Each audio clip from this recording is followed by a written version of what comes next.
Bien, estamos de vuelta ya en edición nocturna, después de esta segunda pausa de la noche, y se integra a nuestro programa el licenciado Tiago Marrero, quien es también especialista en Derecho Administrativo y Constitucional. Que el hecho de que ambos funcionarios hayan sido nombrados o no por el Poder Ejecutivo en virtud de decretos firmados por el presidente de la Nación, estén desempeñando esos cargos para la cual no están, según las leyes que rigen esos departamentos o que crearon esos departamentos, no reúnen las condiciones necesarias para el desempeño de esas funciones.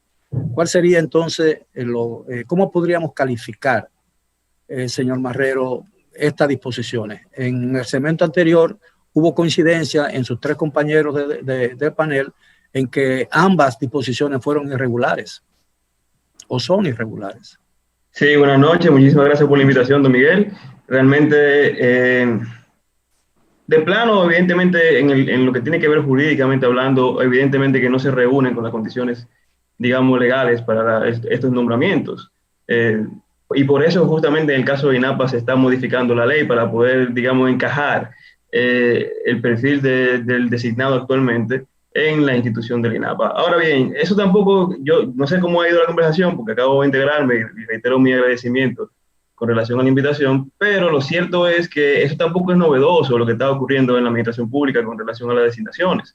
No es nada novedoso porque de hecho, y sobre todo en lo que tiene que ver con aviación civil, eso ya había ocurrido anteriormente. De hecho, el director general que había anteriormente de la Junta de Aviación Civil o del Instituto de Aviación Civil tampoco reunía, digamos, ese perfil que dice la ley, y el presidente tampoco de la Junta de Aviación Civil anterior tampoco reunía ese perfil, que era el señor Alejandro Herrera, que si bien es abogado, no es un abogado que había estado ligado a lo que tiene que ver con el área de aeronáutica civil.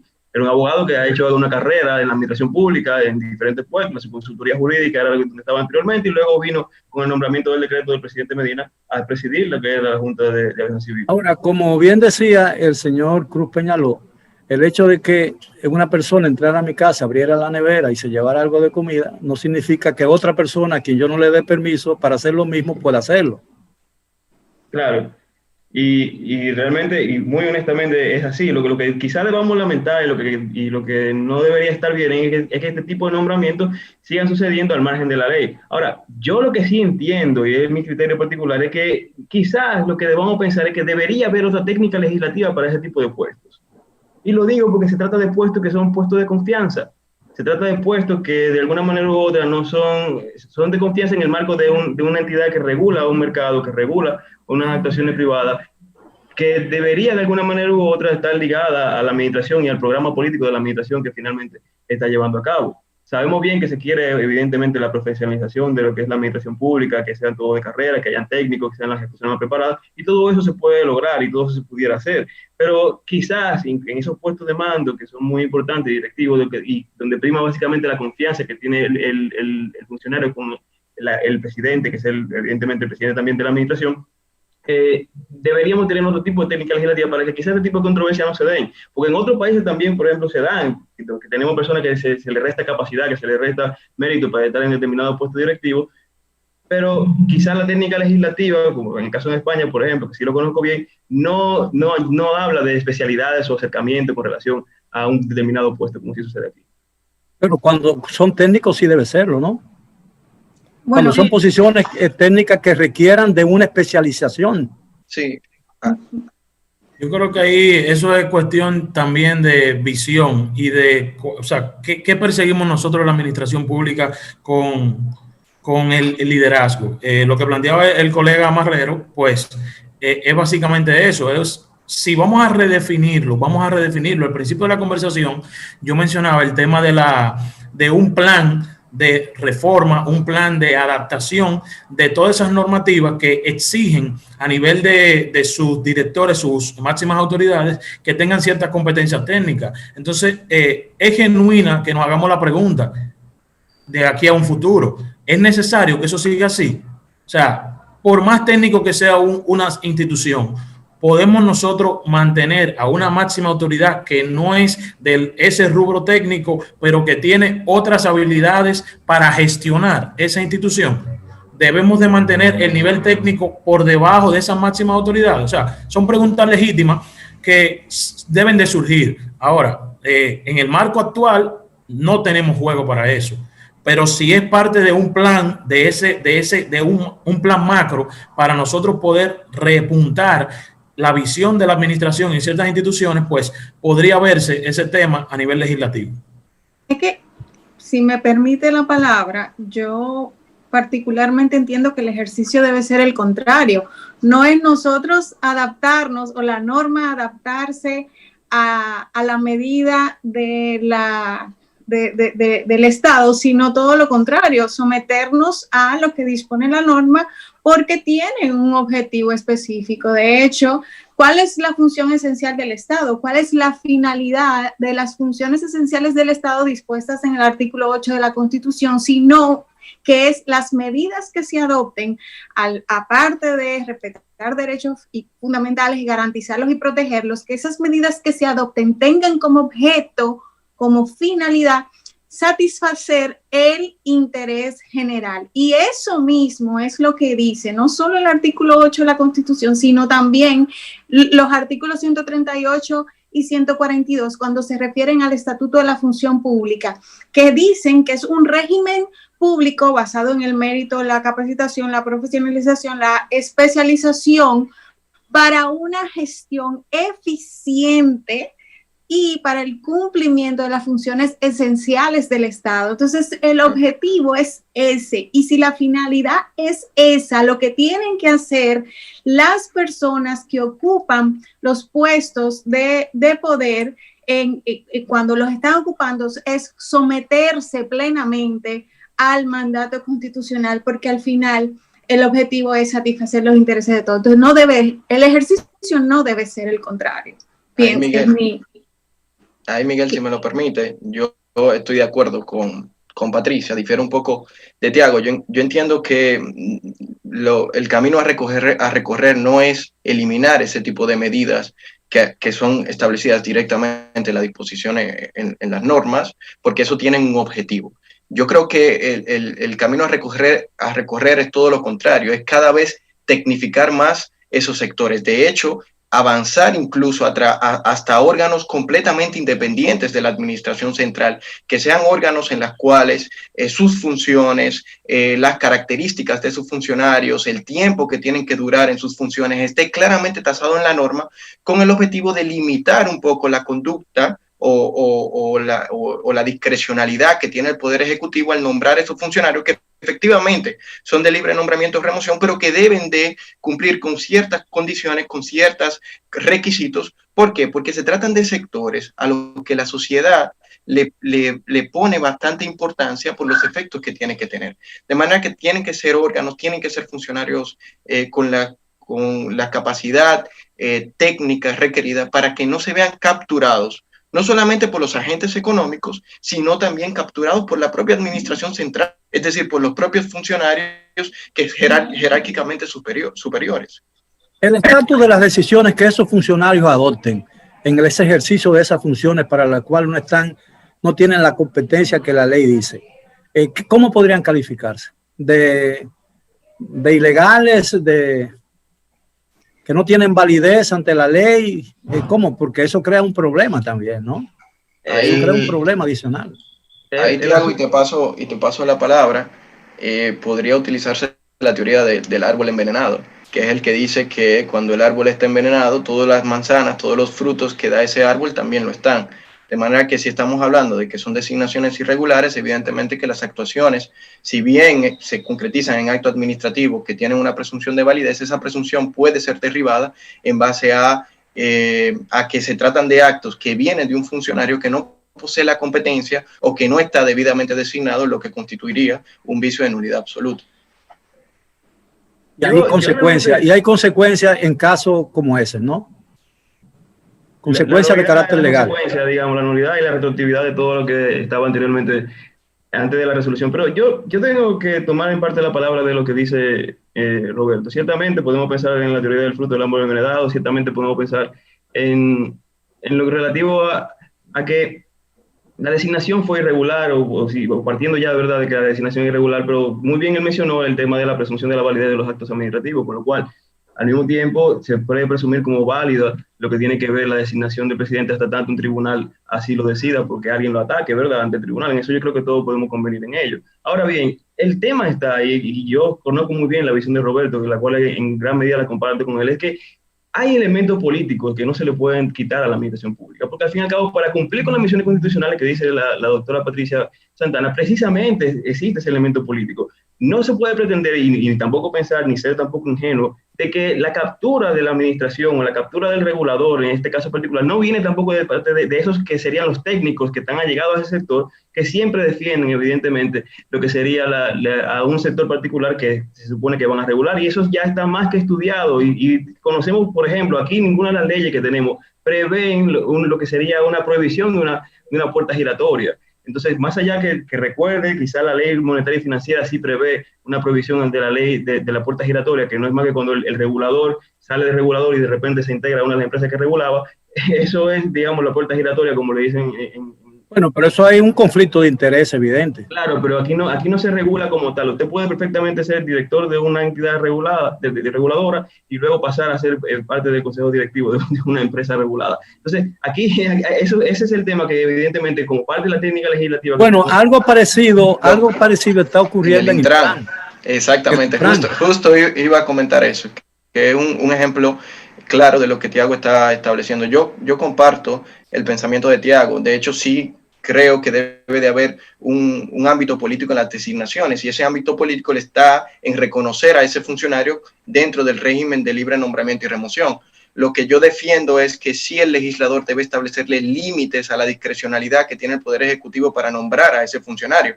Es decir, el Poder Legislativo le puede decir al presidente: mire, usted puede elegir a quien usted quiera, que sea de su confianza, pero tome en cuenta que ese funcionario tiene que cumplir con estas condiciones. ¿Por qué? Porque estamos hablando de sectores altamente tecnificados y necesitamos personas capaces, o por lo menos que lo aparenten con los estudios, ¿verdad? Porque esta crítica no es para nada a las personas que son designadas, que quizás tienen las condiciones para hacer una buena función. Estamos hablando pues de la experiencia académica, profesional, para realmente adoptar políticas regulatorias que eviten, como bien señala Tiago, no solamente la captura de los agentes económicos, es decir, de las empresas a los cuales está llamando regular, sino también una captura que es aún más difícil y es la que mayormente no se ve, que es la captura que viene desde arriba, es decir, de los propios funcionarios que designan a esos titulares de esos órganos reguladores. De manera que yo comparto en cierta medida lo que establece Tiago. Debe de haber un marco político en esas designaciones,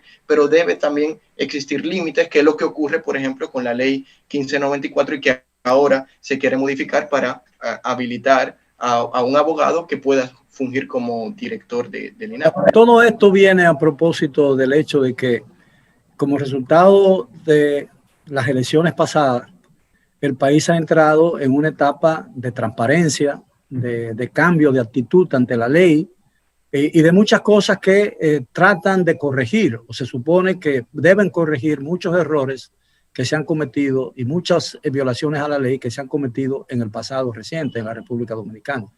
De manera pues que lo que ha sorprendido es que en medio de esa tendencia a la transparencia en todas las decisiones de la esfera pública ocurran cosas como esta, que es innecesaria, ¿no? Porque hay suficientes posiciones en el tren administrativo para dos abogados y un pastor protestante y comunicador. ¿No les parece? Bueno, la verdad es que en efecto lo importante aquí sí, como usted dice, con la transición se respira un aire de esperanza, de ver una transformación en la forma en la que se gobierna, que definitivamente cuando se presentan estas situaciones uno se cuestiona si realmente estos cambios se van a concretizar o no a largo plazo. Sin embargo, lo importante es hacer un llamado al gobierno, a la administración central, a los órganos de poder, a los órganos legislativos, a que real y efectivamente, si bien tienen en sus manos amplios poderes, el poder legislativo para mí tiene un superpoder, y me critican por decir eso, pero es así, porque el poder legislativo es el que a través de las leyes le dice a cada quien cómo tiene que funcionar. Y a través de esa también potestad que tienen los legisladores de convertirse en constituyentes para cualquier reforma constitucional, tienen un superpoder que les dice a los otros cómo tienen que actuar. Y asimismo, entonces el Ejecutivo se somete a ese ordenamiento jurídico y tienen ambos poderes límites que están dispuestos en la misma Constitución para el ejercicio de sus funciones y que de hecho nos van cambiando, el texto constitucional nos ha ido transformando desde un ordenamiento jurídico que entendía la discrecionalidad presidencial como algo indiscutible a un ordenamiento jurídico que somete la discrecionalidad a la legalidad, al ordenamiento jurídico. El ejercicio de esa discrecionalidad está sometida a límites que le dispone la misma Constitución y el mismo ordenamiento jurídico. Entonces, lo idóneo en un Estado social y democrático de derecho para la democratización del Estado es precisamente que nos vayamos encaminando al sometimiento a la ley y no a la adaptación de la ley a los requerimientos del gobierno. Sí. Uh-huh. Bueno, sí, Peñaló. Está bien, dame para que pueda continuar. Realmente yo pienso que aquí la administración actual debe de gestionar la expectativa de la población. Creo que no está en tela de juicio, ni mucho menos, ni en duda, el hecho de que el sometimiento al ordenamiento jurídico vigente es imperativo y no podemos ponerlo en duda, porque en el momento en el que hagamos eso, nosotros estamos entonces cuestionando los propios cimientos de nuestra administración pública y de nuestros principios de legalidad, juridicidad y lo que usted quiera ponerle después de dar. O sea, realmente es obligatorio que nosotros nos mantengamos en ese marco. Ahora bien, el reto que tiene la administración actual es gestionar esa expectativa que se tiene, como decía Patricia, de todo el aire de transparencia, de todo lo que se espera, de toda la esperanza tal vez. O sea, gestionar esa expectativa de la población. Yo leía por ahí que actualmente hay una luna de miel entre población, gobierno. Entonces, para mantener eso, debe de manejarse el discurso y el hecho de manera correlacionada. Y si sí, es parte de... Ajá. Ese matrimonio, Balzac describió que el éxito de un matrimonio depende de la primera noche. Y no hay duda de que estamos atravesando una primera noche y las cosas deben hacerse como deben hacerse, ¿no? Así es. Yo quería simplemente decir lo siguiente, y estoy muy de acuerdo con el tema de que efectivamente estamos en una luna de miel, que el gobierno tiene que medir las expectativas, porque ciertamente este gobierno llegó en un momento en que había todo, digamos, una sobreexpectativa, una sobrevaloración de parte de una parte de la población con relación al gobierno.